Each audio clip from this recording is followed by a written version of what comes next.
Hi, this is Cheryl from Northern California, and today is lesson 45 of the University of Success by Og Mandino.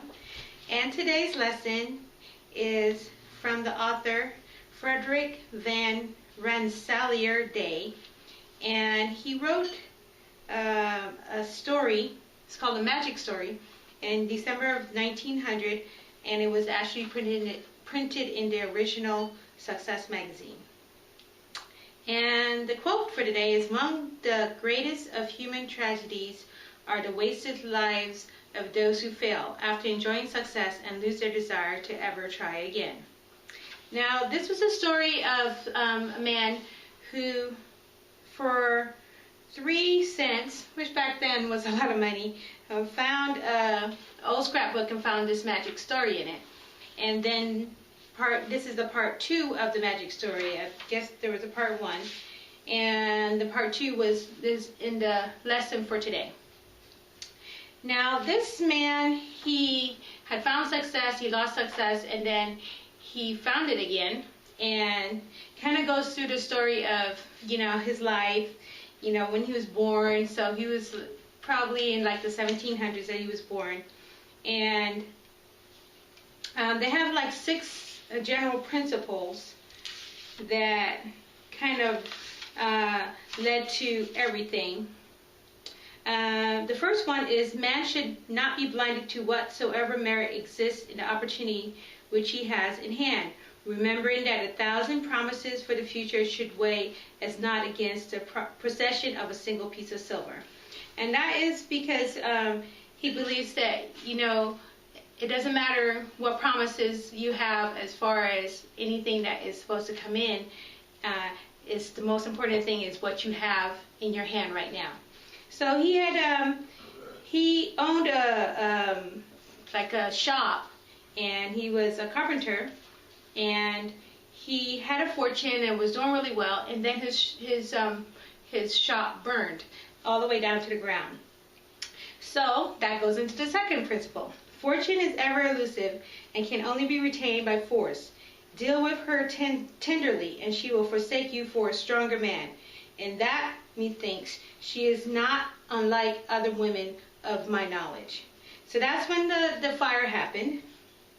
And after that, he kind of went into a depression. And he talks about the third principle, which is, failure exists only in the grave. Man, being alive, has not yet failed. Always he may turn about and ascend by the same path he descended by, and there may be one that is less abrupt, albeit longer of achievement, and more adaptable to his condition.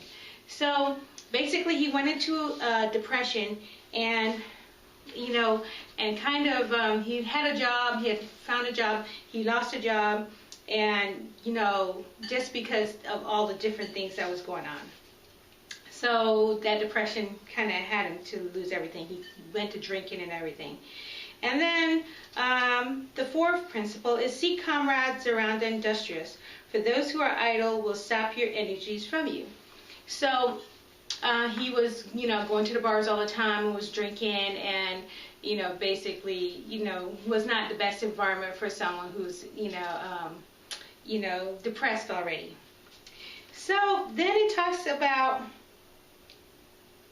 a man who he meets, which is a kind of alter ego of himself. So it was like a negative and a positive, and he actually had like kind of a dream or a vision where he saw both. And that goes into the fifth principle. The Ishmaelite and the leper are the same, since both are abominations in the sight of man, albeit they differ much in that the former may be restored to perfect health. The former is entirely the result of imagination. The latter has poison in his blood. So he was having a dream, and he saw this other person that was like him, but he was more confident and was walking around and was doing all these different things and going places where he wouldn't dare to go. So he would always like wait outside, but he was like always following this alter ego of himself. And, this other person was so confident. So then he actually got the courage at one time to ask that person, a few questions. And he was, the question he's asked was, who are you? And the alter ego say, I am you. And I am just the positive you, and you're the negative. And then, he asked him, well, why do you pursue me? He said, no, I'm not pursuing you. You're the one that's pursuing me. You're the one that's following me around. And he said, your brain has lost its power, and this will is a weak thing. Now you have to repair it. So you have to repair your brain. So in order for you to gain that positive. So then he went to sleep, and he woke up, and he saw his negative self cringing in a corner, and he was the positive self. And then he had the sixth principle. Whatever you desire of good is yours. You have but to stretch forth your hand and take it. So he said, have no fear. So he was able to look back at himself, and he started kind of walk away from the negative part of himself. And after that, he went back to the store where he was working, and without even asking, he just went in and started working.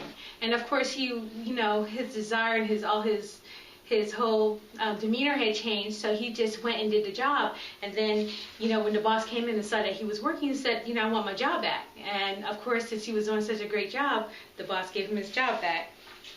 And that was the end. So basically, he was restored, and he got back his fortune, and that is the end of lesson 45. So basically, it's just talking about the mind and where your mind can go, and if you're depressed, and how your mind is. So that was the whole focus of this lesson. So this is Cheryl from Northern California. This was lesson 45. Join me tomorrow for lesson 46. As I've told you in the past, I'm your online guide, and it's up to you to make a decision in your mind what you want to do. Go ahead and click on the link below, and I'll see you on the inside. Okay, see you tomorrow for lesson 46. Take care.